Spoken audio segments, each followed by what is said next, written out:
2 y el ejercicio 5. Ahí va. Eh, bueno, el ejercicio 2 tenemos un cuerpo de 2 kilos que está suspendido de un resorte vertical y se observa que en su posición de equilibrio el resorte se estira 4 centímetros. El resorte se coloca luego sobre una superficie horizontal sin roce, fijándose uno de sus extremos a una pared y el otro a un bloque de 5 kilos. Se aparta el bloque 10 centímetros desde la posición de equilibrio y en el instante t igual a 0 se lo va a soltar, de modo que haga un movimiento armónico simple. En el inciso A tenemos que determinar la constante K del resorte. En la primera parte el resorte está colgando, o sea, el bloque de 2 kilos está colgando de el resorte verticalmente, acá como lo puse en esta imagen, y lo que vamos a hacer es plantear la segunda ley de Newton y decir que la sumatoria de fuerzas en I, porque voy a tener las fuerzas elásticas del resorte y la fuerza peso, y estas van a sumar cero ya que el bloque está en equilibrio a cierta distancia X, que es la que nos dicen que es la posición de equilibrio. Sí, acá por ahí, perdón, Esteban, el ejercicio Sí, en ese sentido no es por ahí extremadamente claro en el enunciado, ¿no? Pero esto lo discutimos sí, en la teoría. Lo que uno hace acá no es poner la masa y soltar el resorte, porque si uno pusiera la masa o soltara la masa, quiero decir, ¿no? Engancha la masa y la masa se pondría a describir un movimiento armónico simple, en este caso vertical. Lo que uno hace es poner la masa y con la mano la va bajando despacito, despacito, despacito, despacito, despacito, hasta que en un momento encuentra una posición en la cual el sistema está en equilibrio. ¿Sí? Es importante esta aclaración porque por ahí, si esto no está claro, si no está bien dicho y denunciado por ahí, no sé si lo dice bien. Yo por ahí estoy diciendo algo, no lo leí en detalle, pero me daba la sensación de que no estaba bien claro. Pero por eso hago la aclaración y me meto. Si yo cuelgo la masa y la suelto, la masa va a empezar a describir un movimiento armónico simple a todo el resorte, ¿sí? Porque se va a estirar, va a pasar por la posición de equilibrio con cierta velocidad, va a llegar al máximo estiramiento, después va a subir y va a quedar en un movimiento armónico simple. Acá lo que hacemos es otra cosa, que es lo que yo conté cuando les dije, bueno, ¿cómo determino la constante K de un resorte de una manera sencilla? Bueno, este es el método, colgar la masa y bajarla muy despacio hasta encontrar esa posición en la cual el sistema se equilibra. Y ahí estamos en las condiciones que está describiendo Esteban. ¿Está claro?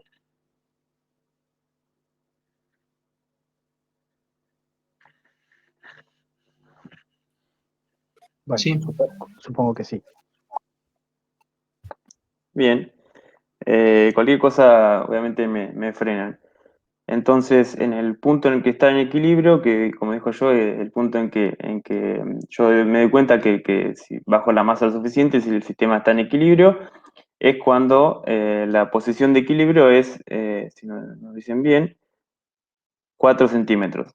Así que si ponemos la fuerza elástica y la fuerza peso, con signo opuesto, porque están apuntando en distintos signos, en distintos sentidos, acá nos queda que tienen que sumar cero, entonces de acá podemos despejar la constante K como mg sobre x, y x acá es 4 centímetros, así que esto nos va a dar 490 newtons sobre metro.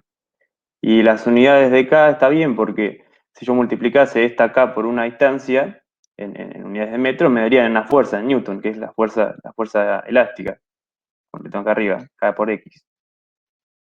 ¿Sí? Te corrijo una cosa, Esteban, ahí. En realidad la fuerza elástica debería ser menos K por X, ¿no? Sí, tenés razón. Tenés razón. Falta un signo menos ahí. ¿Por, ¿Por qué eso puede ser cero? Bueno, porque justamente el desplazamiento, en este caso él llamó X al eje vertical. Eso cada uno le pone el nombre que quiera, así que no hay problema. Yo puedo llamar X al eje vertical. Acuérdense que los sistemas de referencia ustedes los eligen como más se les antoja. Acá Esteban eligió el eje vertical, lo llamó X. El desplazamiento que sufre la masa respecto de la posición de equilibrio, perdón, de la posición de longitud natural del resorte sería, fíjense que es negativo porque la masa se mueve hacia abajo. Por ahí si pones el dibujo se va a ver más claro, ¿no? Que Claro, respecto a esa línea verde que marcó Esteban, esa línea verde representa la posición del extremo del resorte sin estirar. Cuando uno le cuelga la masa, el resorte se estira un poquito, entonces la masa se desplazó a una distancia X. Esa distancia X es negativa, porque está por debajo del 0. Cuando reemplazamos en la ecuación que está puesta ahí, entonces la fuerza de restitución elástica, fíjense que se hace positiva, menos por menos me da más, y la fuerza de restitución elástica apunta hacia arriba, el peso apunta hacia abajo. Y la constante K, ahí también faltaría un menos en la expresión esa, ¿no? Adelante, va a ser positiva efectivamente. Ahí Sí, si no habría que poner el módulo de X, ¿no? O le pones claro. el menos, ahí está. O si no, no, el menos, no, ese no, Ah, el es de verdad, abajo no. este ya es negativo, por si está bien. Es arriba, ¿no? Si despejamos, paso sumando K por X al otro lado, me Sí, queda menos mg sobre X. Eh, Fíjense que eso da positivo porque lo de arriba es negativo, lo de abajo también es negativo. El X en este caso es negativo porque la masa se desplazó a una distancia negativa respecto de en nuestro sistema de referencia. Entonces, efectivamente, la constante me da algo positivo, ¿no?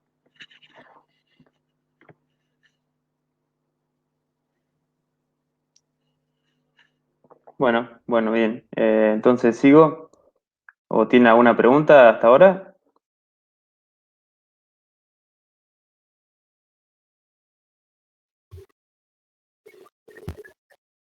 Yo no.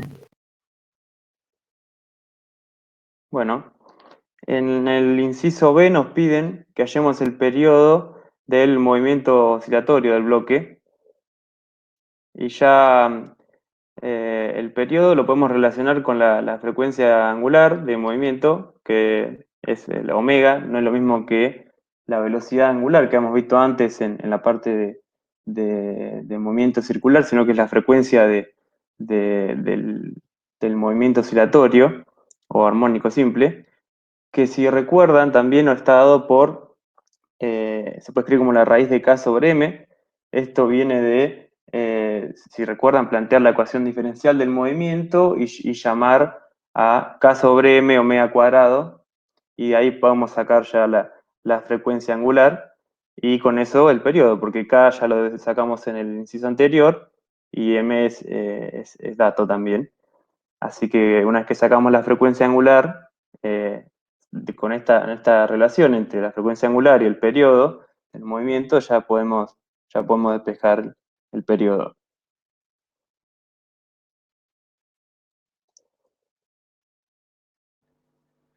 Sí, acá es aplicar las definiciones nada más, ¿no? No hay demasiado que pensar.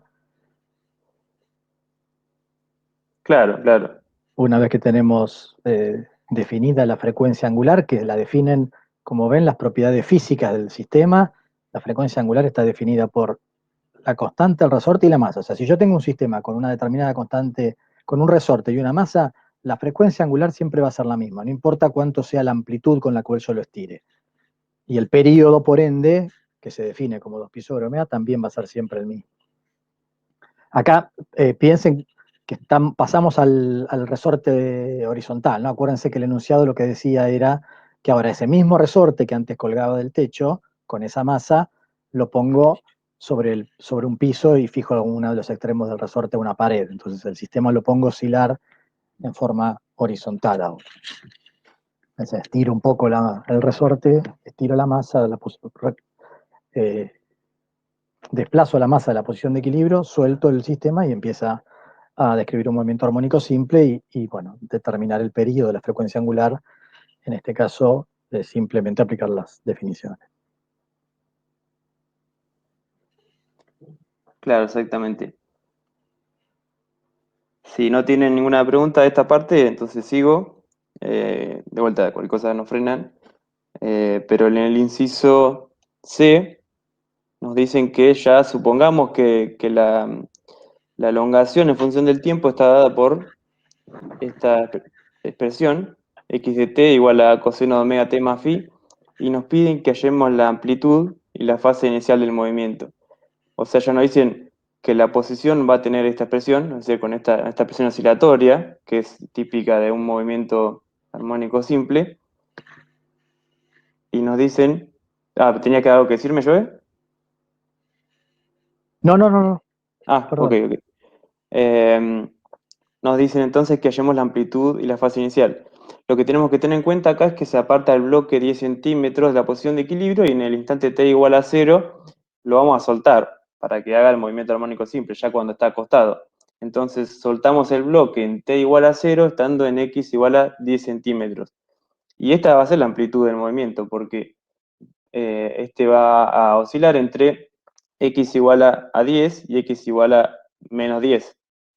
Y ese va a ser el movimiento armónico que va a seguir el bloque, en este caso. O sea, porque yo la aparté 10 centímetros y luego va a llegar a oscilar hasta menos 10 centímetros, como creo que acá lo grafiqué.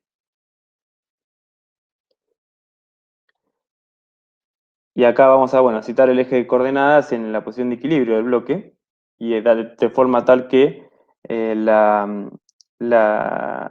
posición de máximo estiramiento coincida con la amplitud A y que el movimiento vaya entre A y menos A.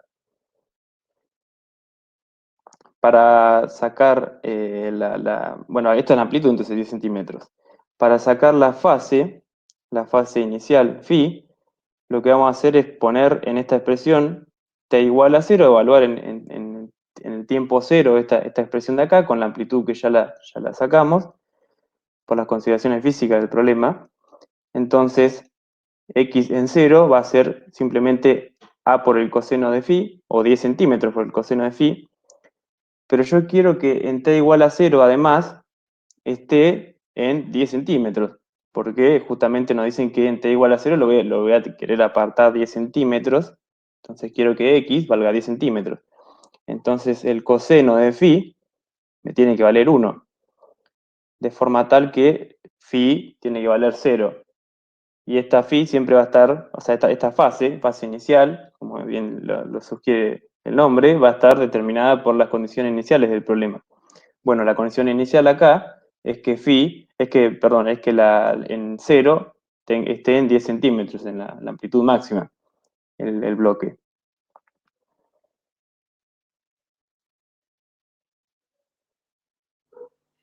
Una aclaración. Cuando estiramos el resorte, como en este caso lo soltamos desde un estiramiento X, en este caso 10 centímetros, es decir que la velocidad en ese instante es 0, ahí el estiramiento coincide con la amplitud.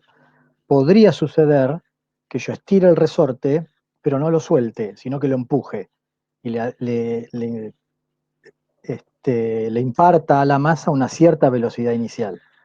Entonces, en ese caso, cuidado, porque ahí el estiramiento que yo produje no es igual a la amplitud, porque si arranca con una cierta velocidad, quiere decir que no está en la posición de máximo estiramiento, sino que la posición de máximo estiramiento va a ser mayor o menor dependiendo hacia dónde lo has empujado. Entonces, en este caso, las condiciones iniciales son las más sencillas que uno puede imponerle al problema.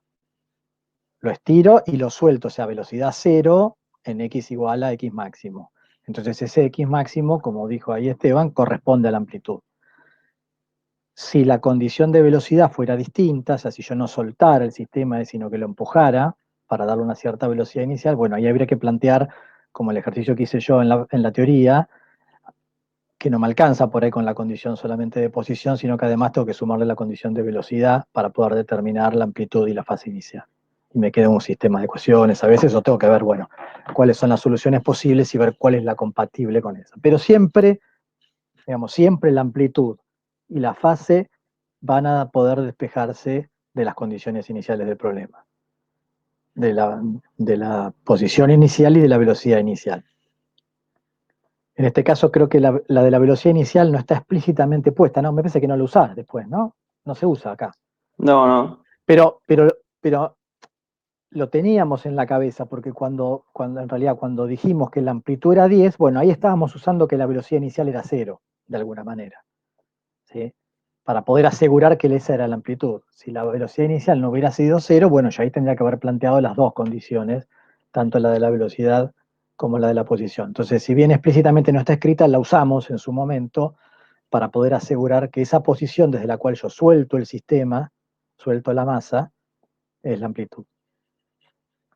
Pero este tipo de ejercicio que es bastante clásico, el de determinar la fase inicial y la amplitud, se resuelve siempre de la misma forma, ¿no? Planteando las condiciones iniciales. Dependiendo de esas condiciones iniciales, bueno, puede ser un poquito más compleja la resolución y tengo que plantear más cosas, porque después, por ejemplo, como en el caso que yo resolví en la teoría, tenía, bueno, dos posibles soluciones para la fase inicial, y después a partir de la velocidad tenía que ver cuál era la fase que me servía a mí para que cumpliera tanto la condición inicial de posición como la condición inicial de velocidad.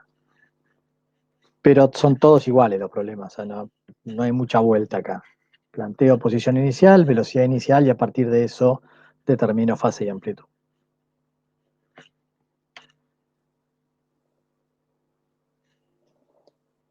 Claro, bueno, en el inciso siguiente me dicen que lo mismo que en el C, nada más que vamos a proponer que la posición se escribe de esta forma, como B por el seno de omega t más xi, esta letra medio rara.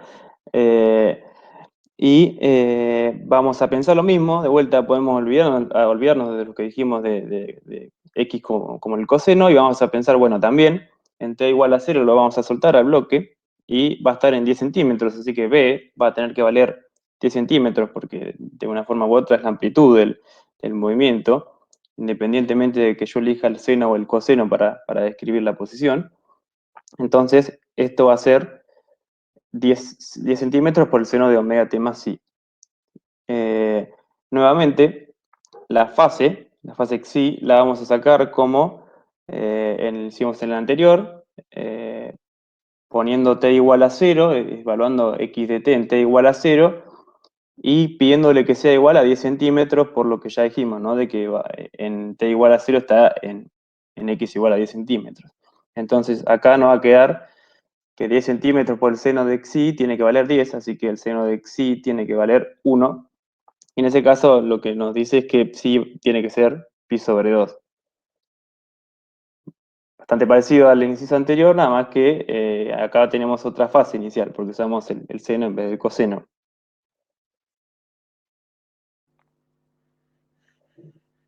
Bueno, y el resultado es el esperable, ¿no?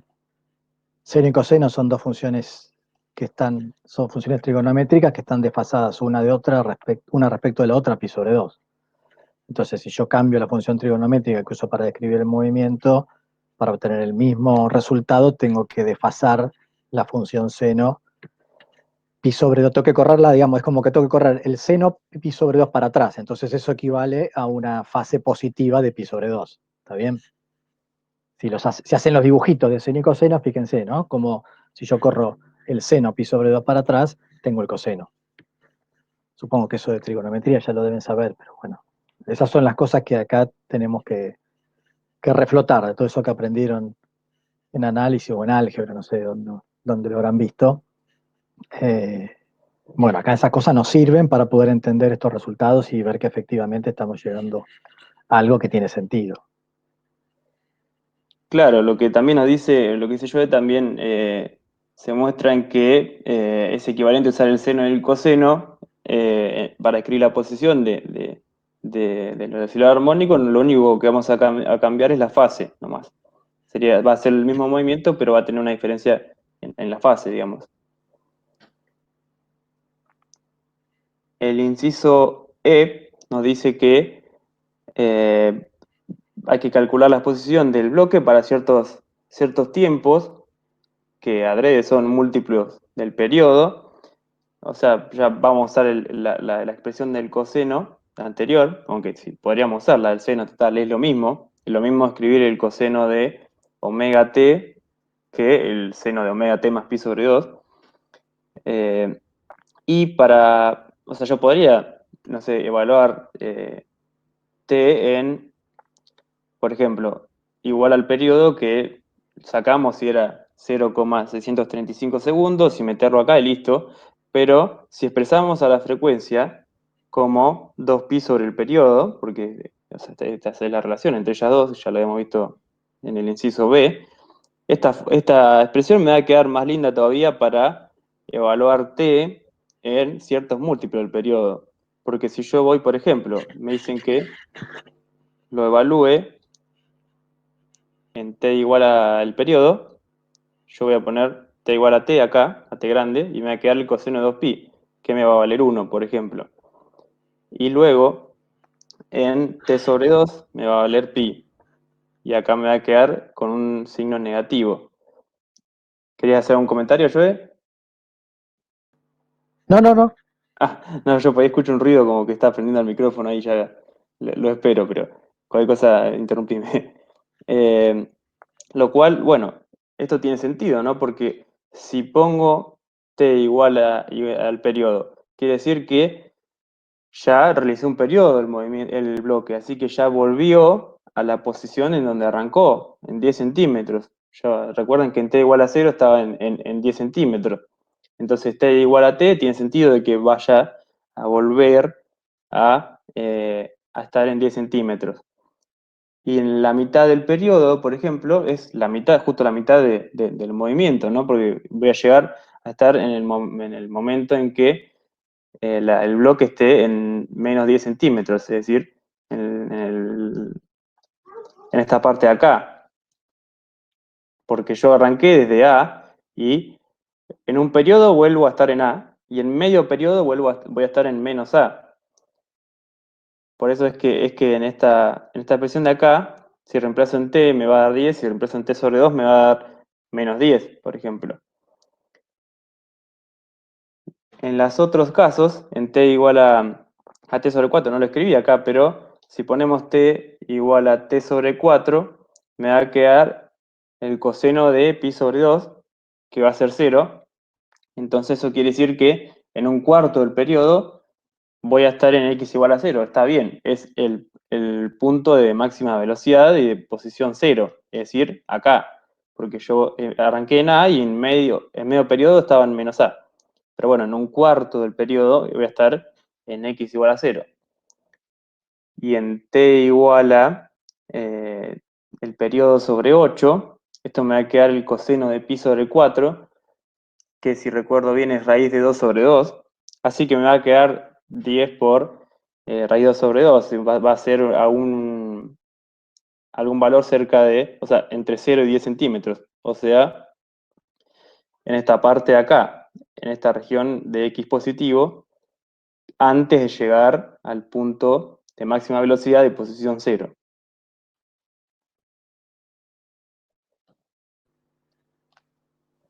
Queda claro esto, ¿no? Lo ven, es bastante intuitivo, creo, pero bueno, es importante este tipo de análisis para ir entendiendo cómo se desarrolla un movimiento armónico simple, ¿no? Y cuál es la implicancia del período, cómo entenderlo, cómo aplicarlo para ver las diferentes fases del movimiento. Entonces no sé, la resolución es muy sencilla, pero son cuestiones importantes para que ustedes vayan entendiendo eh, las diferentes partes y los diferentes momentos importantes en los cuales uno puede analizar el movimiento armónico simple. ¿Queda claro esto para todos?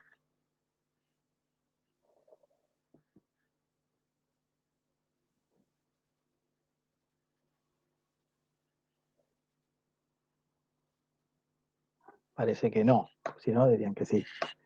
Cuando no dicen nada, están esperando que alguien diga que sí para no tener que decir que no.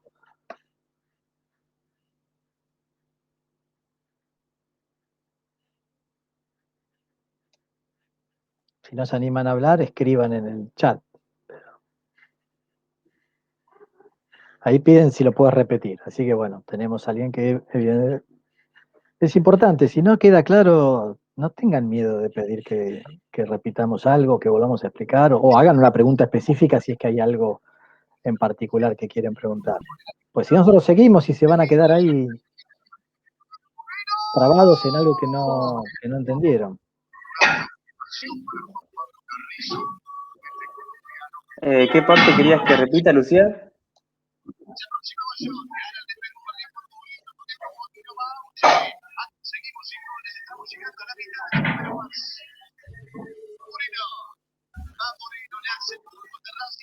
Che, ¿está bueno el partido?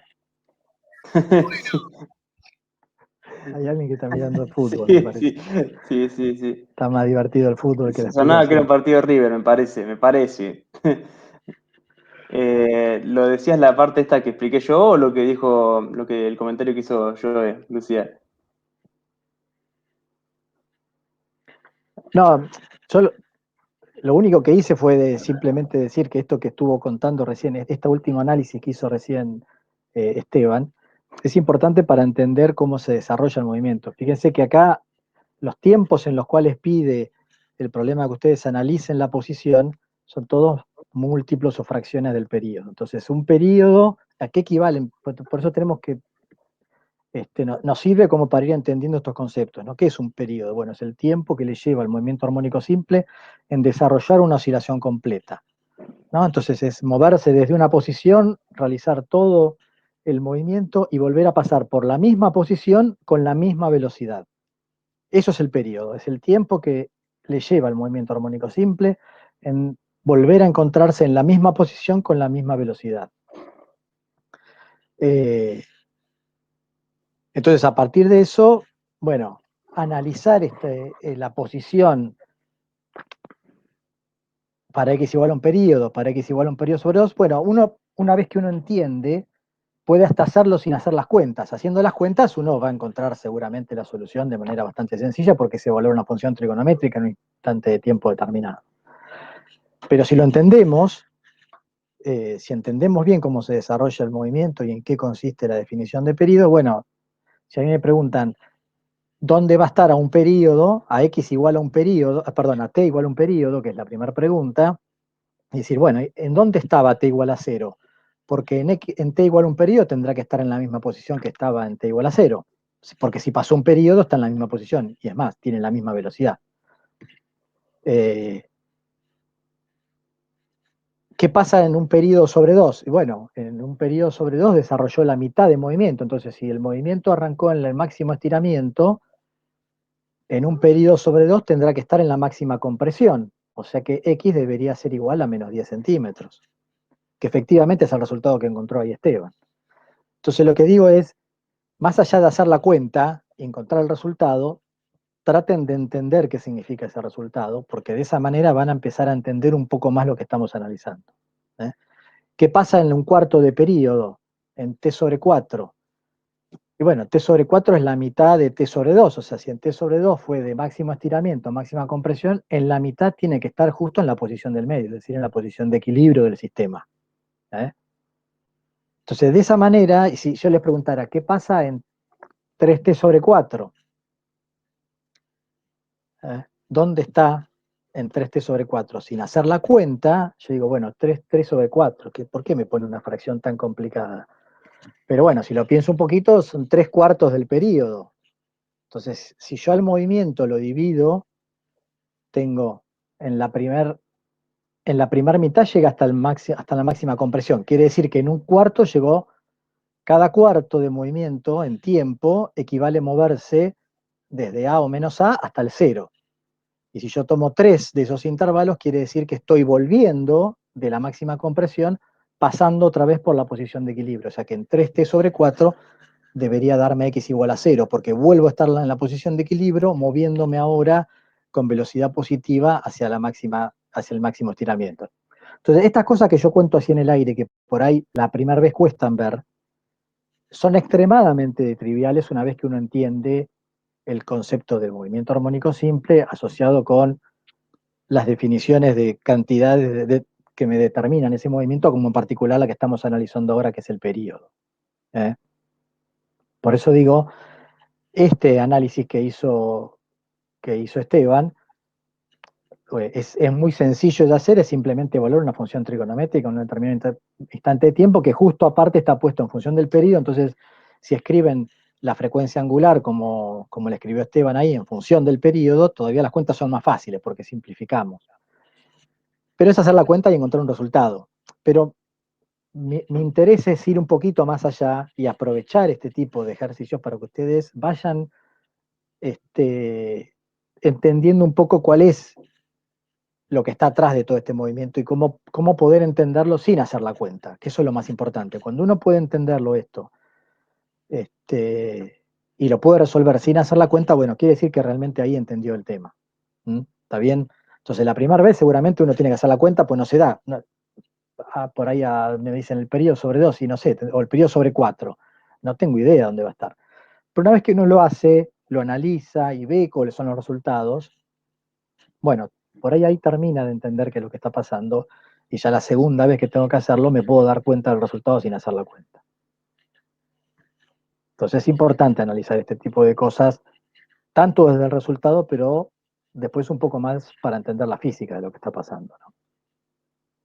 Claro, está bueno saber que también si evaluamos a la posición, o sea, x de t en algún tiempo que sea, por ejemplo, el periodo sobre 2 nos tiene que dar algo racional. Capaz que si está bien, debería, por ejemplo, en t igual al periodo, volver a la posición en donde arranqué, por ejemplo. Puede ser que a ATRD nos dan a unos múltiplos del periodo acá para chequear que está todo bien y nada, justo medio 10 centímetros como esperaba, o menos 10 centímetros en el caso del medio periodo. Claro, eso es lo bueno, ¿no? Si uno entiende lo que pasa, ya sabe qué te tiene que dar. Entonces, uno chequea el resultado con lo que uno sabe que tiene que dar.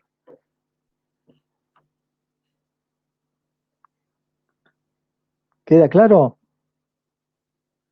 Por ahí todavía les falta procesar algunas cosas, pero háganlo el ejercicio, piénsenlo, evalúen estas cosas que estuvimos charlando y van a ver que en algún momento cuando hagan el clic se les van a volver triviales, porque realmente son sencillas, no hay una complejidad muy grande en lo que estamos analizando acá. Pero como todo, bueno, requiere un cierto tiempo de maduración de parte de ustedes, que tiene que ver con verlo, ¿no? Con analizarlo y ver diferentes situaciones y evaluarlas. Me cuesta un poco imaginar lo que pasa primero. ¿A qué te referís, Lucía?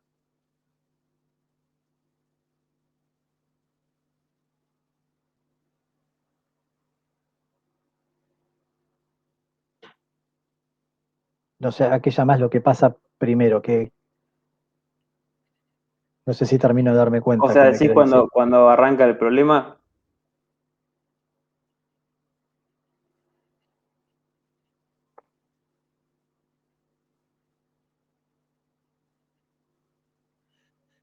Digamos, para plantearlos, cuando uno tiene un movimiento regido por un resorte, es una masa unida a un resorte, bueno, ya sabemos, porque lo analizamos eso, que la solución que tenemos va a ser una función trigonométrica, o sea, va a ser la solución del oscilador armónico, que va a tener una forma de A coseno omega t más una fase, o A seno de omega t más una fase, como quieran. Entonces partimos, esa es la base desde la cual partimos. Después, a partir de ahí, el problema, bueno, puede encararse para diferentes lados dependiendo que sea lo que nos pida.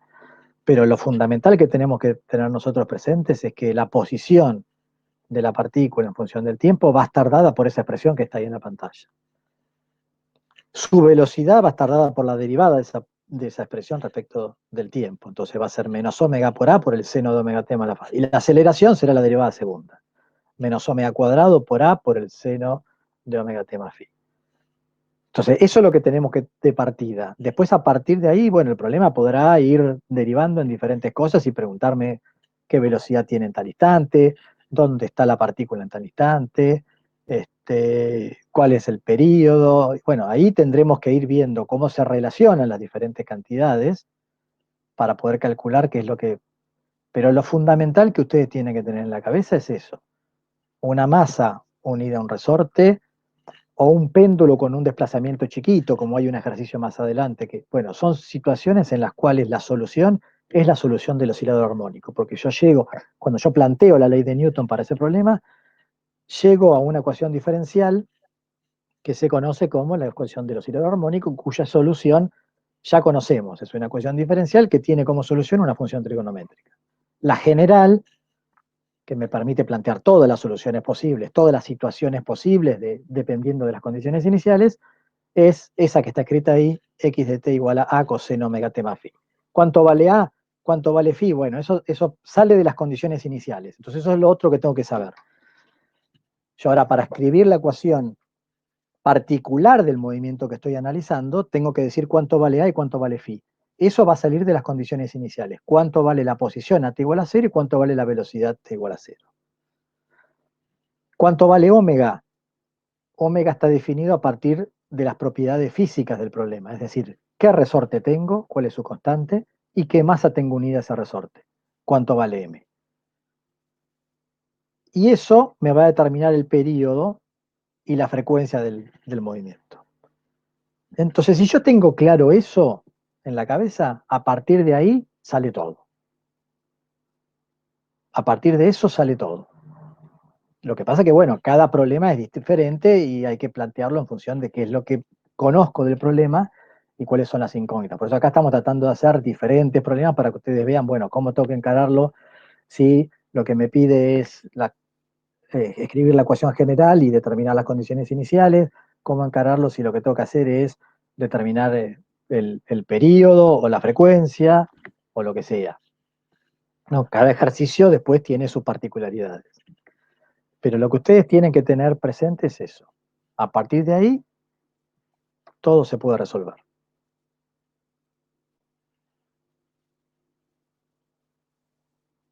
¿Ok?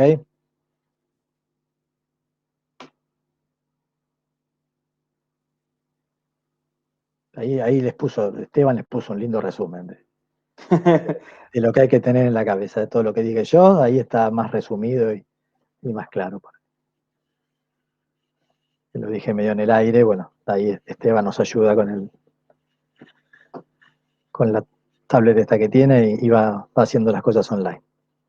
Que en realidad estoy escribiendo con el mouse, así que me queda ¿Estás más con el feo mouse todavía. ahora? Sí, sí. Pensé que tenías la tablet. ¿No tenías una tablet vos de esas que? Pensé que tenías una de No, esas. no, Pensé ya que me tenías acostumbré a una escribir con el mouse. de esas ¿cómo se llaman? Sí, Tabletas. esas son buenísimas esas para escribir.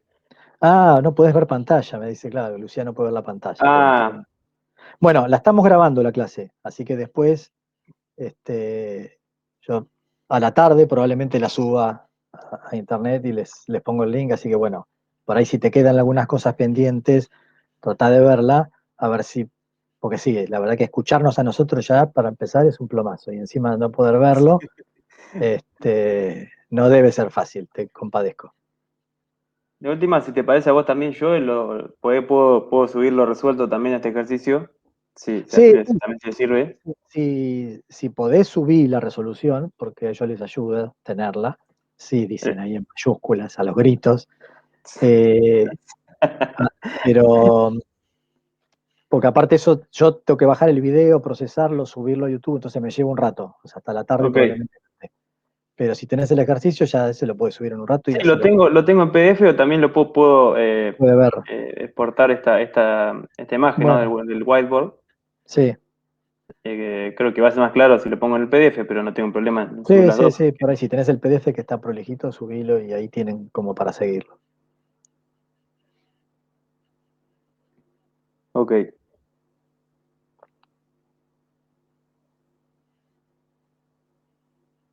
Entonces, bueno, si no tienen ninguna otra pregunta más, puedo seguir con el otro ejercicio que iba a hacer hoy, el ejercicio 5. En este está bueno porque ya tenemos que trabajar un poco con todo lo que sea energía del movimiento armónico simple. En el problema 5 tenemos un objeto de 9 kilos que oscila unido a un resorte de constante 3 kilonewton sobre metro, es decir, 3000 newton sobre metro. O sea, acá por ahí puede ser medio confusa, pero esa es la de kilo para la unidad de kilonewton. Tiene una energía mecánica de 1.2 joules. Calcular la amplitud del movimiento y la velocidad máxima del objeto. Para esto primero tenemos que pensar, tenemos el objeto unido a un resorte que está oscilando y tenemos tres fuerzas, la fuerza elástica, la fuerza peso y la fuerza normal. Y la fuerza normal, en este caso, no va a hacer trabajo porque es perpendicular al desplazamiento, como ya podemos saber, de imaginarnos, después de haber visto la práctica de trabajo de energía. Entonces, el trabajo de las fuerzas no conservativas es cero, porque las otras dos fuerzas son conservativas. Entonces ya podemos decir que la energía mecánica se va a conservar. Entonces, la energía mecánica va a tener un valor fijo de 1.2 joules. Así que en todo el tiempo, en toda parte del movimiento armónico vamos a tener 1,2 joules de energía mecánica. La energía mecánica es la suma de las energías cinética y potencial. En este caso, la energía cinética, bueno, es un medio de la masa por la velocidad al cuadrado con la velocidad de un movimiento armónico simple. Yo acá elegí escribirla con el seno, porque escribí la posición con el coseno. La energía potencial es la energía potencial elástica del resorte, que es un medio de K por X cuadrado. Y de vuelta, X es un movimiento armónico simple, así que X, como dijo yo, siempre va a tener una forma oscilatoria. Acá en este caso yo elegí el coseno de omega t más phi. Para calcular la amplitud del movimiento, podríamos hacer Una, un poco... una Sí, aclaración, sí, sí. la energía potencial es la suma de todas las potenciales, ¿no? La potencial elástica más la potencial gravitatoria, pero fíjense que acá el peso tampoco hace trabajo. Entonces, no necesito escribir la energía potencial gravitatoria porque va a ser constante, siempre va a valer lo mismo. Entonces, lo que hacemos es poner el cero de energía potencial en el nivel del piso y nos olvidamos de la potencial gravitatoria. Sí, exactamente. Hay un ejercicio en la práctica, háganlo y consúltenlo, en el cual la masa está colgando del resorte del techo. Entonces, en ese caso, ahí tenemos que escribir explícitamente el término de energía potencial gravitatoria, porque la fuerza peso en ese caso sí hace trabajo. Entonces tenemos que ver cómo varía además de la energía potencial elástica la energía potencial gravitatoria. Pero en este caso no necesito escribirlo. Claro, claro, acá ponemos un cero de energía potencial y esto va a estar siempre en ese cero, así que la energía potencial MGH, la altura va a ser siempre cero, así que va a ser siempre cero. Así que de forma tal que yo tengo acá la suma solo de la cinética y de la elástica, o la potencial elástica. Lo que decía es, podemos elegir un movimiento, perdón, un punto para calcular la energía en el cual la velocidad sea cero, ya que en ese punto, si la velocidad es cero, no tengo energía cinética y tengo solo la energía potencial. Y la velocidad va a ser cero cuando yo tenga amplitud máxima, es decir, cuando x, que es el a, el coseno de omega t más phi, independientemente del tiempo, de la velocidad, de la frecuencia angular y de la fase, tiene que valer a, porque es el valor máximo de esta cosa, ¿no? Porque el coseno como máximo puede valer 1, y va a valer 1 justo cuando la velocidad sea cero. Entonces, Esa, vamos... esas cosas, Sí, perdón, te interrumpo un cachito. sí, Esas sí. son cosas importantes que tienen que tener en la cabeza ustedes. Y para eso sirve mucho, vayan a la clase del martes, el dibujo que yo les hice de las tres funciones, posición, velocidad y aceleración en función del tiempo, todas desfasadas pi sobre 2 una respecto de la otra. Entonces de ahí uno puede entender cómo se desarrolla el movimiento. Entonces yo veo, cuando tengo el coseno en un máximo, que es la posición, me voy para abajo en el tiempo y ¿por dónde pasa el seno en ese momento? Y la función seno, donde el coseno es máximo, el seno es cero. Entonces cuando estoy en la máxima amplitud, cuando estoy en el máximo estiramiento, la máxima compresión, ¿cuánto vale la velocidad? Cero. La velocidad es cero. Lo mismo puedo ver después con la aceleración, si lo necesitara para alguna otra cosa. En este caso me alcanza con ver la relación entre posición y velocidad. Pero esas son las cosas que ustedes tienen que internalizar de estos movimientos. Y les sirve mucho ver cómo es la variación en función del tiempo, ver las gráficas de posición y velocidad en función del tiempo. Que no es otra cosa que ver una función trigonométrica seno y una coseno y una menos seno, ¿no? Que tienen un desfasaje de pi sobre 2 una respecto a la otra. Pero por ahí uno a veces eso en la cabeza no lo tiene tan claro. Entonces, miren los dibujitos, miren las gráficas que yo les hice y a partir de ahí entiendan cómo se desarrolla el movimiento. Entonces, poder asociar las posiciones con las velocidades en esos momentos particulares, ¿no? En los de máximo estiramiento o en la posición de equilibrio. Porque esas cosas nos ayudan después para resolverlo, como está haciendo ahora Esteban en este. Pero hay que verlo eso, hay que tenerlo presente.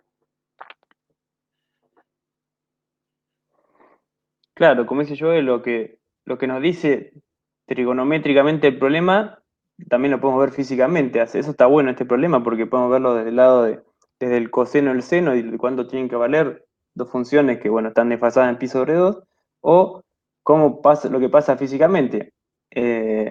de vuelta, como he dicho, por ahí esto lo calculamos, esta energía mecánica, la calculamos en el punto en el cual la velocidad es cero, así que tenga solamente energía elástica, o sea, un medio de K por X cuadrado. Y en ese caso voy a estar en un punto de amplitud máxima o amplitud mínima, es decir, cuando la amplitud X vale A o menos A. Y en ese caso, como acá tengo un medio de K por X cuadrado, que está la energía potencial elástica, la energía potencial en ese caso será un medio de K por A cuadrado. Ya independientemente de que esté en menos A o A, porque lo elevo al cuadrado y me queda A cuadrado. Y bueno, acá ya como conozco el valor de la energía mecánica, constante en todo el movimiento, puedo sacar la amplitud del movimiento. Paso dividiendo acá y saco raíz, y acá tengo esta expresión, y acá me puse para que se vea un poco más, ¿no? De que tengo las unidades correctas. Tengo joules arriba, o sea, kilogramos por metro cuadrado sobre segundo cuadrado, así que los kilogramos acá se me van, con este. Después se me van los metros abajo y los 1 sobre segundo cuadrado en las dos partes y me queda metros cuadrados arriba. O sea, esto tengo raíz de metros cuadrados que va a estar en metros, lo cual está bien, ¿no? Porque es la amplitud, es una distancia. Y esto me va a dar, bueno, 0,0282 metros o 2,82 centímetros. Y con esto ya podía sacar la amplitud del movimiento.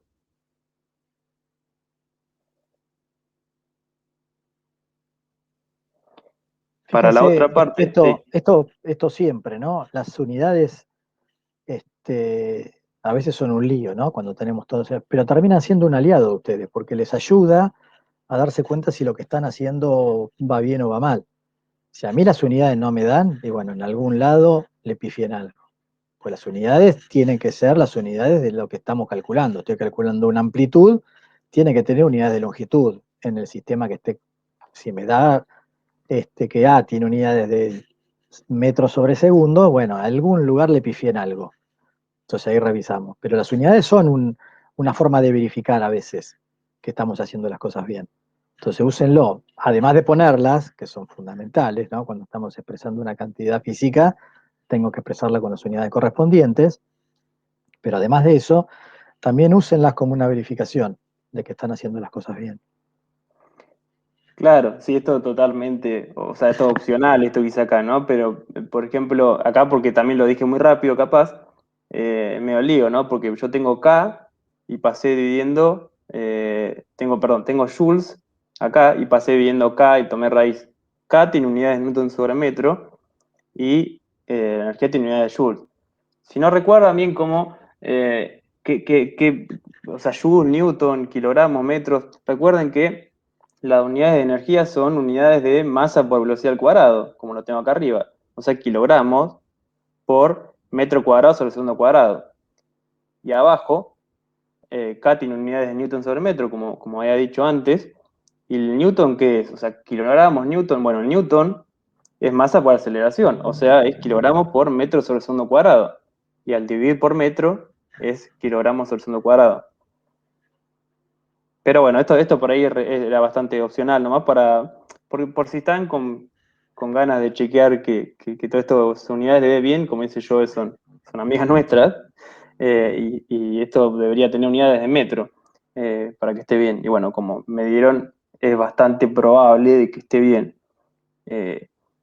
Porque si no, en caso de que tenga alguna otra unidad acá que no sea metros, debería volver a chequear el cálculo. En la otra parte del problema nos dicen que calculemos la velocidad máxima. Y de vuelta, para ser medio pillo, por ahí voy a usar un punto en el cual la amplitud, perdón, la posición sea cero, ya que ese es el punto de velocidad máxima.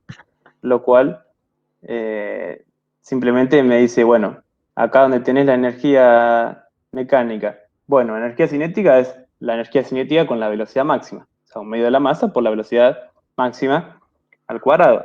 Y la energía elástica, en ese caso, es un medio K por X cuadrado, es cero, porque acá X vale cero en el punto de máxima velocidad. de forma tal que yo voy a la energía mecánica y pongo en medio de la velocidad, acá bueno, puedo ponerle velocidad máxima, y ya con tener la energía simplemente lo puedo despejar. Paso dividiendo la masa y después tomo raíz y listo.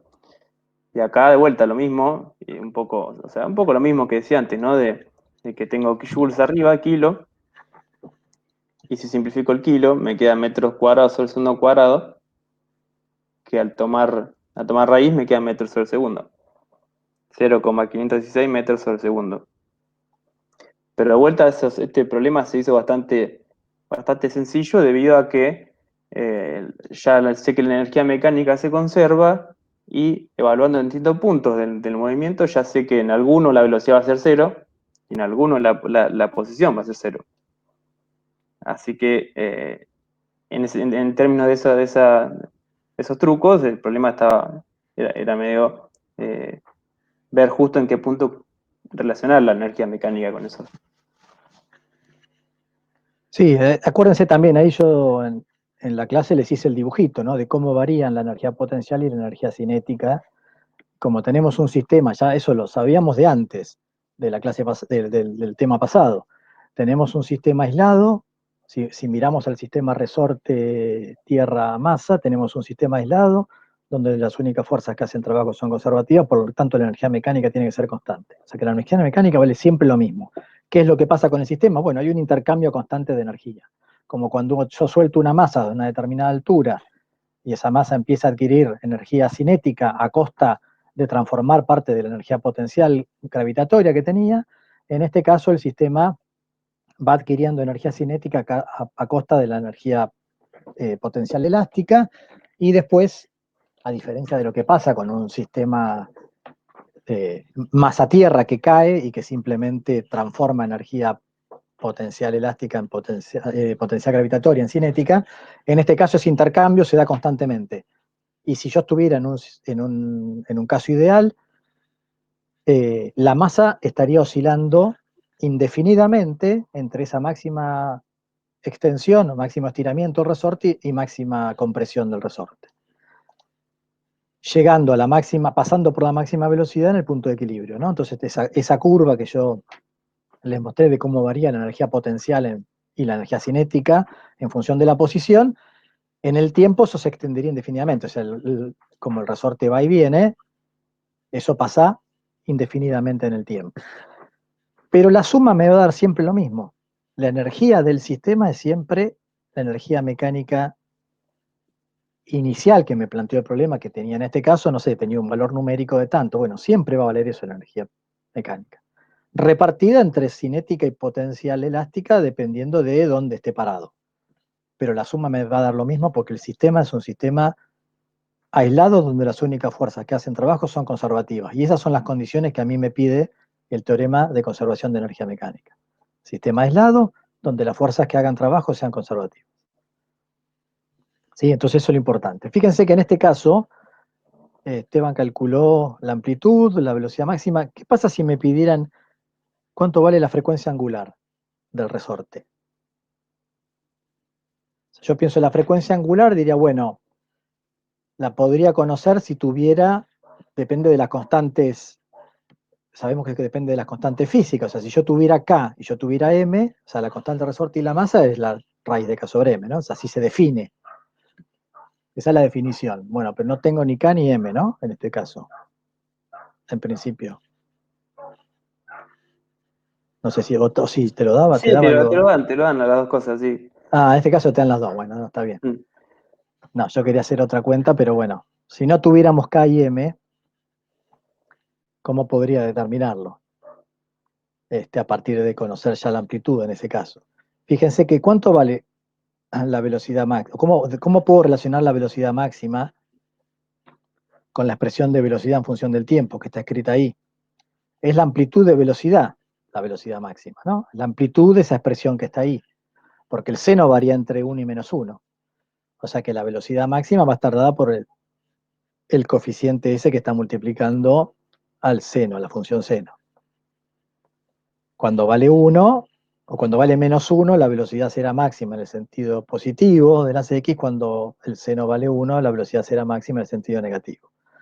Pero la amplitud de velocidad es A por omega, o sea que esa velocidad máxima que encontramos abajo tiene que ser igual a A por omega. Como A lo conocemos, podemos despejar omega de ahí, por ejemplo, ¿no? Sería una forma de encontrar la velocidad máxima si no tuviera la constante del resorte o la masa o alguna de las propiedades físicas del sistema. Entonces tengan también esas cosas en mente para poder relacionar todos los parámetros del movimiento. Que si bien la definición de ómegas, que es la raíz de K sobre m, bueno, se relaciona con otras cosas también. En este caso la puedo relacionar con la velocidad máxima, que de este problema ya conocemos porque calculamos.